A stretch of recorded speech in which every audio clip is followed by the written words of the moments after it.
Hello students, last question discuss करेंगे exercise 3.3 के लिए। क्वेश्चन नंबर 12 क्या कह रहा है? Find the measure of P and S. आपको पता है यहाँ पर गिवन कंडीशन दे रखा है। ये गिवन कंडीशन है कि जो एस पी है वो पैरेलल है आर क्यू के। एस पी ये रहा पैरेलल टू आर क्यू, और ये पैरेलल है तो मुझे पता होना चाहिए कि between parallel sides, two side, pair of one side, the co interior angles जो रहते हैं उनका सम कितना रहता है? 180 रहता है। तो इस हिसाब से मैं कहूंगा angle S plus angle R equals to 180। Angle R की जगह आपको ये बॉक्स बना रखा है। ये बॉक्स का मतलब क्या होता है? 90 डिग्री होता है। इसका रीजन क्या है? Sum of co interior angles. Spelling वगैरह सब थोड़ा तरीके से लिख लेना आप लोग, है। एंगल एस कितना हो गया आपके पास? ऑल्सो 90 हो गया। ठीक है। सेकंड थिंग, यहां पर भी ये प्रॉपर्टी काम करेगी।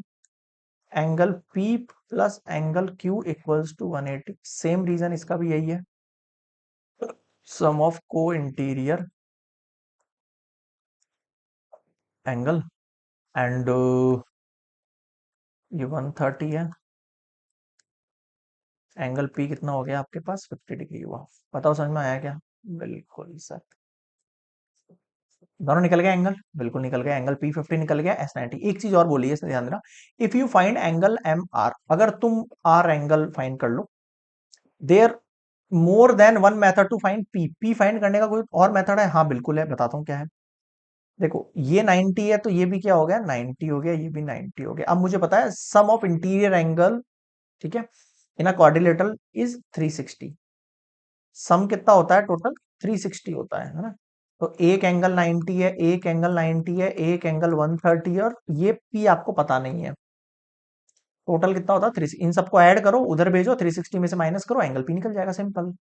ठीक है। तो हम ऐसा भी कर सकते हैं एंगल पी फाइंड करने के लिए। एस तो डायरेक्टली निकल ही रहा है। समझ में आया कुल मिला के? तो ये कंप्लीट होता है आपका एक्सरसाइज 3.3 कंप्लीटेड।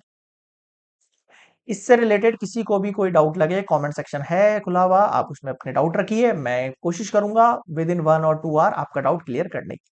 ठीक है। और आप चाहो तो मुझे मेल भी कर सकते हो। किसके ऊपर? गजवक्र अकेडमी @gmail.com पर आप मुझे मेल भी कर सकते हो। आया समझ में कुछ? कोई डाउट लगे तो इन दोनों के ऊपर आप मुझे अपने डाउट्स बता सकते हो, मैं उनका सॉल्व करने की जल्दी जल्दी कोशिश करूँ। नेक्स्ट हम मिलेंगे एक्सरसाइज 3.4 के पर। और यहां तक अगर आप लेक्चर में जुड़े हो और अगर आप अपने नए हो और अभी तक आपने चैनल को सब्सक्राइब नहीं किया तो सब्सक्राइब जरूर करना है। ये आपकी सबसे बड़ी जिम्मेदारी है। ठीक है। और हमारी जिम्मेदारी है आपका सिलेबस अच्छे से रिवाइव करवाना, कंप्लीट कराना है, आप लोगों की हेल्प करना है इस सेक्शन में। ठीक है। नेक्स्ट मिलेंगे एग्जाम्पल नंबर 7 के साथ। तक के लिए गुड बाय।